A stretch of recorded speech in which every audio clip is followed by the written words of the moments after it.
Garuda Express, an international courier service.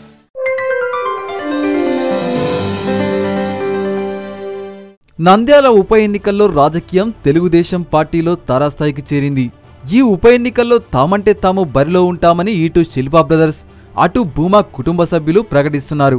తాజాగా Telugu Desam party అధ్యక్షుడు నారా చంద్రబాబు నాయుడుతో భేటీ అయిన శిల్పా మోహన్ రెడ్డి సంచలన వ్యాఖ్యలు చేశారు.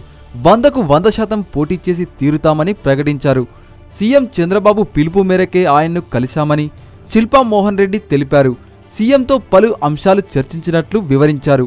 అంతకుముందు చాలామంది పార్టీ పెద్దలు, మంత్రులతో చర్చించామని వివరించారు. తమకు క్యాడర్ ముఖ్యం, వారిని కోల్పోయే పరిస్థితి లేదని ఆయన స్పష్టం చేశారు. వారిని కోల్పోతే తిరిగి పొందలేమని, అందుకే వారి నిర్ణయాన్ని పాటిస్తామని శిల్పా మోహన్ రెడ్డి తెలిపారు.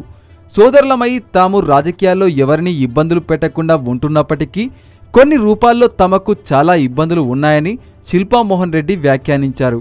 తాము పోటీ చేయకపోతే క్యాడర్ దెబ్బతినే అవకాశం ఉందని పేర్కొంటూ అందరితో చర్చించిన తరువాత నిర్ణయం తీసుకుంటామన్నారు. 100కు 100% పోటీ చేసి తీరుతామని మోహన్ రెడ్డి ప్రకటించారు. బరిలో దిగే విషయంలో 4-5 రోజుల్లో నిర్ణయం వస్తుందని మోహన్ రెడ్డి తెలిపారు. ఎన్నికల సాంప్రదాయానికి విరుద్ధంగా వెళ్లడం లేదని చెప్పారు. ఇక నంద్యాల ఉప ఎన్నికల్లో తమ కుటుంబమే బరిలో ఉంటుందని చెప్పిన మంత్రి భూమా అఖిలప్రియ వ్యాఖ్యలపై స్పందించవలసిన అవసరం లేదని తేలికగా కొట్టిపారేశారు.